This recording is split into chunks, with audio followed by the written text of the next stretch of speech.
वज़ीर ख़ारजा को जो बयान सामने आया है ईरान के हवाले से और अपने न्यूक्लियर वेपन्स के हवाले से, यकीनी तौर पर आपको लगता है कि ये इसका रद्द अमल या इसका इम्पैक्ट क्या क्या आ सकता है या क्या हो सकता है?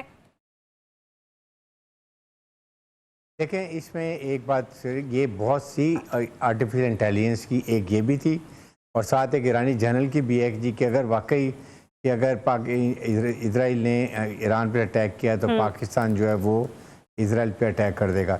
ये देखें, ये बहुत सीरियस बात है। ये इंडिया का पूरा नेटवर्क है जो ये काम कर रहा है और ये बहुत ज़रूरी सा ख्वाजा, ये हमारे सागदार साहब ने बहुत अक्लमंदी से बात की है। हमारी न्यूक्लियर स्ट्रेटजी जो है total, it is India specific, it should be very clear. सही। हाँ, हमारी सलामती बका के लिए कहीं से भी हमें थ्रेट होगा तो वो हम अपनी इस्लाह के लिए करेंगे, बट नॉट कि भी हम हर लिहाज से इखलाकी, सफारती, हर किस्म की हम अपने ईरानी भाइयों के साथ खड़े हैं और खुला सपोर्ट कर रहे हैं। ठीक है। बल्कि यहाँ तक कि अभी हम ये भी बताना चाह रहे हैं कि उनको पता चलना चाहिए कि किसने उनकी बैग पे छुरा घोंपा। बिल्कुल बिल्कुल बिल्कुल। जो रॉ वहाँ मौजूद थी, जो वो मौजूद थी और वो उन्होंने वहाँ मुसाद को ला के, जब BLA को ट्रेन कर रहे थे, मुसाद को ला के पूरा नेटवर्क वहाँ बनाया है और उन्होंने उनकी लीडरशिप को, सिविलियन को, साइंटिस्ट को, और अभी वहाँ धमाके भी शुरू कर दिए हैं। ठीक है। ये आई थिंक ईरानियन को अब पता चल गया कि दोस्त कौन है और दुश्मन कौन है। अच्छा ब्रिगेडियर साहब, एक और चीज के ऊपर मुझे आपकी रहनुमाई दरकार है।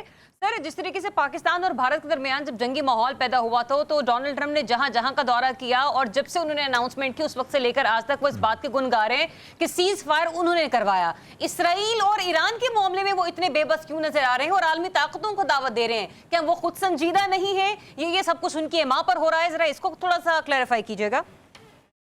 देखें, बड़ी क्लियर बात है। लेट मी टेल यू कि इसमें America is 100% involve. Let's There should be no doubt about it. उसकी इजाज़त से ये जो नेगोशिएशन हो रहे थे, सबोटाज किया, उनको नेगोशिएशन लगाया और उसके बाद यहाँ पर अटैक कर दिया। ये अमेरिकन टेसिड अप्रूवल से नंबर 1। सही। नंबर 2, उन्होंने बड़ा क्लियर कहा है कि अगर इजराइल को डिफेंस को कोई थ्रेट होता है या ज़्यादा नुकसान होता है, even then American will come and support them. Number 3, Iran has to be very careful कि वो किसी हालत में भी इस स्टेज के ऊपर अमेरिकन एसेट्स को जो मिडल ईस्ट में किसी को निशाना नहीं बनाना चाहिए। इसलिए कि that is what Israel want कि किसी तरीके से कहीं ना कहीं ईरान गलती करे और वो अमेरिकन को ड्रैग कर इस लड़ाई के अंदर और फिर ईरान का वो हशर नशर करके रख दें।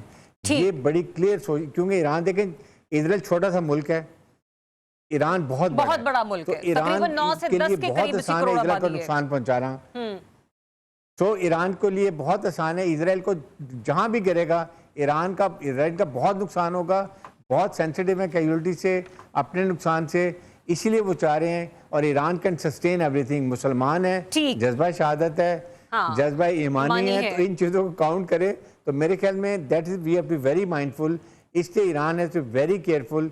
ये भी कर सकता है इजराइल के कहीं जान के अमेरिकन एसेट पे अटैक करे और ईरान का इनाम लगा दे और फिर अमेरिकन को चले। अभी तक तो बहुत अक्लमंदी का मुजाहरा किया है ईरान ने। लेट्स सी के आने वाले दिनों में जो वहाँ की क़यादत है और बिलखुसूस जो आयतुल्लाह खुमैनी साहब है वो इस सिलसिले में जिस तरीके से तमाम तर मामले की क़यादत कर रहे हैं, वी जस्ट होप के जो हमारे ईरानी बहन भाई हैं वो महफूज रहें और इसके ज़्यादातर नुकसान उन्हें ना भुगतने पड़े।